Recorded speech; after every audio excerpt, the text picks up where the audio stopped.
Video बन रहा है, वीडियो बन रहा है।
कुछ और चाहती हूँ किंतु मेरे पिता कुछ और करना चाहते हैं। मेरी सखी, मैं अपना देह त्याग दूंगी। पार्वती के ऐसे वचन सुनकर सखी ने कहा, पार्वती तुम इस तरह घबराओ नहीं। हम दोनों वहाँ से निकल कर किसी अन्य स्थान पर चले जाएंगे जहाँ तुम्हारे पिता हमें ढूंढ पाएंगे।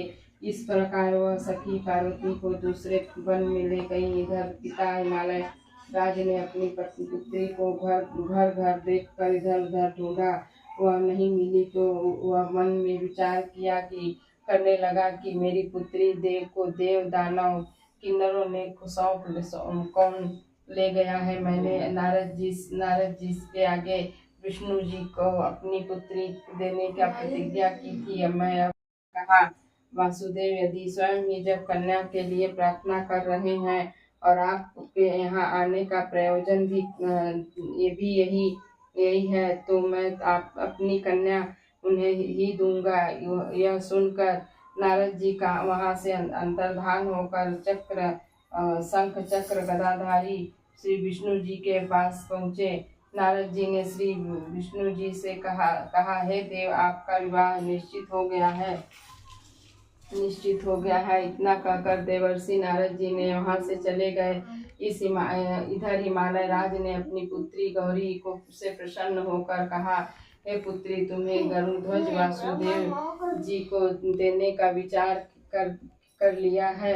पिता के इस वचन को सुनकर पार्वती अपनी सखी के घर चली गई और अत्यंत दुखी होकर पृथ्वी पर गिर विलाप करने लगी। उन्हें इस तरह विलाप करते देख सखी ने पूछा, हे देवी, तुम्हें क्या दुख हुआ है? मुझसे कहो, मुझसे जो भी है। उन्होंने विचार किया कि कन्या किसको दी जाए। उस समय ब्राह्मण जी पुत्र नारद जी तुम्हें देखने के लिए वहां आए। उन्हें अर्धासन देकर हिमालय ने उनसे कहा, हे मुनि श्रेष्ठ, आपका आना शुभ हो। बड़े भाग्य से ही आप जैसे ऋषियों का आगमन होता है। कहिए, आपका शुभागमन किस कारण से हुआ है? श्री नारद जी मुनि ने कहा, हे पर्वतराज, सुनिए, मुझे स्वयं भगवान विष्णु ने आपके पास भेजा है। आपकी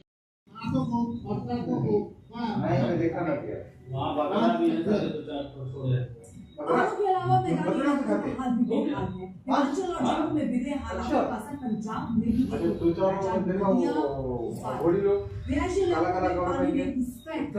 करते रहते हैं भाई। अरे यार, तो कम हो गया, नहीं तो बहुत साल में एक दिन हाँ, अरे वो 8 देते, उसी का पैसा देते 1000 रुपये। वही देते मानो कर मान लो 10 लाख है 1000 100 लाख है